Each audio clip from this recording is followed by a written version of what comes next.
Hey, Sean here, and in this video I'm going to go over 7 stats you should be watching on your website. Now, if you're like most website owners, you're probably not watching any, or if at all, very few stats on your website, and you probably are not even sure what to be watching or looking for on your website. So that is a big problem, because over 75% of people base their credibility of a company or business based on its website.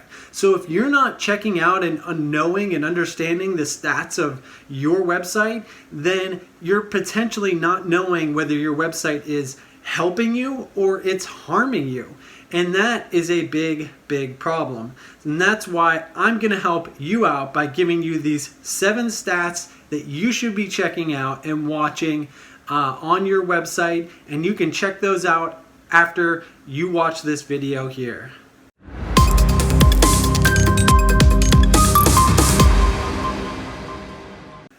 All right, let's dive into those 7 stats that you should be watching for on your website, starting with stat number 1, which is the visitors to your website. You should be looking at how many people come to your website daily, weekly, and monthly. And then also graphing that so that you can understand whether that account is going up or that count is going down. Now, what's really cool is there is a free piece of software out there that can help you do this, and it's called Google Analytics. And basically, you just set that up on your website, and it will track this and graph it for you. I would suggest getting that set up on your website and checking this weekly at least, so that you can understand whether your website is performing well, which means you're getting a lot of visitors and you're continuing to get more visitors, or if you're sort of lagging and it's sort of dropping off, and then you can try to figure out why that's happening. All right, good. So let's move on to number 2, which is the top referral sources to your website. Now, what that is basically who are all the other people that are referring visitors basically to your website. Who are those? Are they websites? Is it the search engines? Is it a social media website? What are the top sources that are referring visitors to your site? You should know this for a couple reasons. One, you can't strengthen those or figure out if there's a problem with one if you don't know your statistics on it.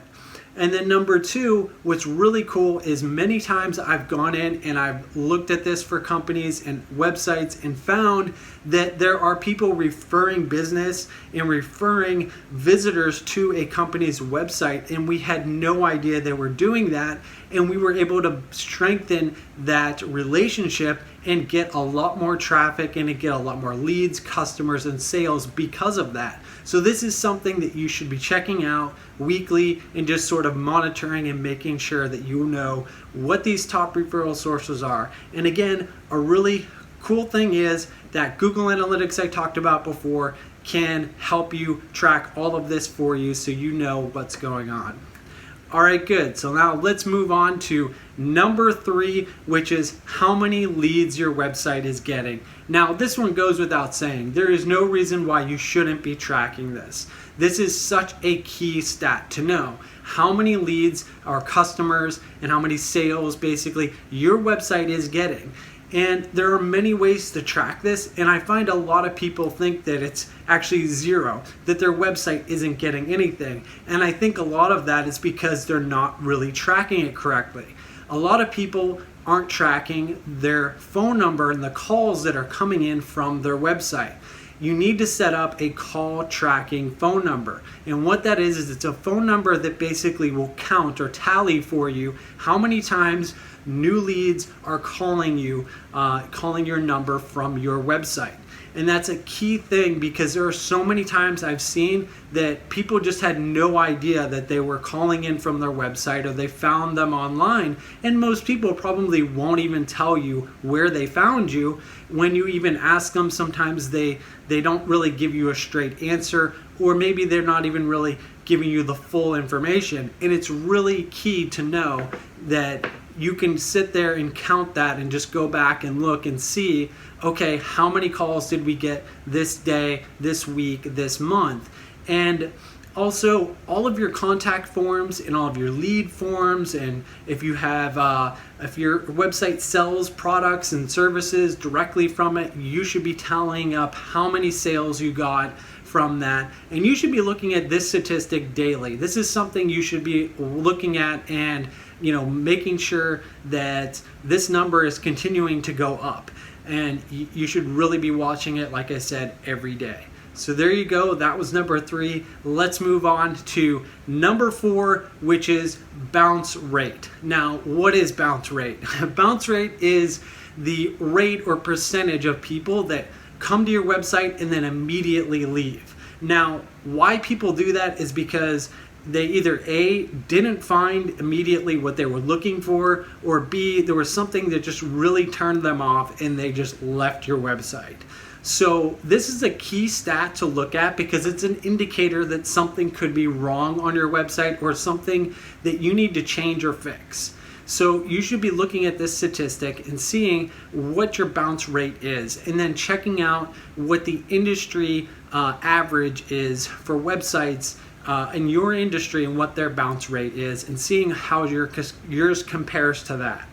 And also, this is a great statistic to look at when you're making changes to your site, because then you can see if people are really rejecting this change that you made to the site and they're just leaving as soon as they come to it. And again, this is something that Google Analytics software can track for you and calculate and let you know. So make sure, again, you get that set up on your site so you can check out this statistic. All right, now moving on to number 5, which is your website's position in the search rankings for keywords. Now, this is a big one you should be tracking all the time.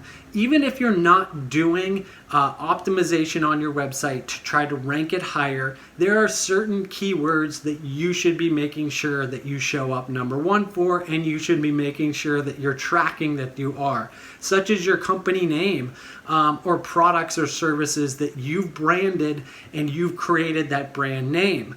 Those are things that you should make sure you're always ranking number 1 for. If not, your competitors can kind of sneakily get in there and rank number 1 and be taking and stealing your customers, basically. And then there are other terms that you should probably just be checking on that relate to your company, and so that you can understand whether you are doing well in the search engines or not. And it's something that you should have a historical record of, so that when you do go, if you're not doing SEO, which is search engine optimization, which is helping your site rank better on the search engines, if you're not doing that now, you still, again, want to track this so that when you go do that, you have something to look at in the past and understand whether what you're doing is actually helping your site or not. So there you go. That is a key one. Now, to track this, you do need some software to do this. And also, our company here, we do provide a service where we can track this for you and give you weekly reports on that. So let us know if you'd like something like that, and we can kind of set you up with that.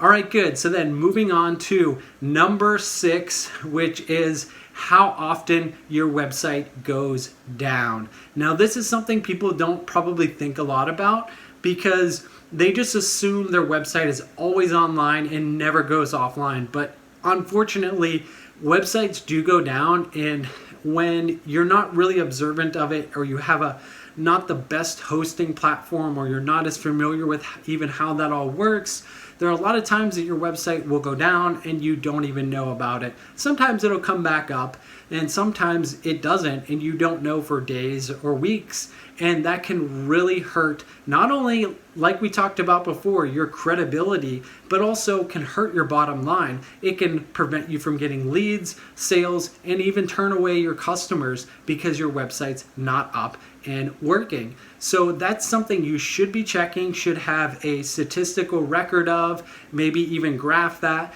But even more importantly, you should be getting notified every time your website goes offline or goes down. And you can do that. There are services out there that will set that up for you and actually send you a text message to let you know on your phone immediately when your website goes down. And that's critical, especially if your website is a high traffic website and you really can't afford to have any downtime at all. So there you go. That was number 6. Let's move on to the last one, number 7, which is to check over your website's errors. Now, this is something that probably most people don't even think about at all. Basically what this is you want to be statting how many times and what types of errors your website gets. The reason for that is that most people don't, when someone comes to your website and they have a bad experience, they're probably not going to call or email you to tell you. And many times they can't because they didn't fully get to see your website because something happened, it didn't load properly.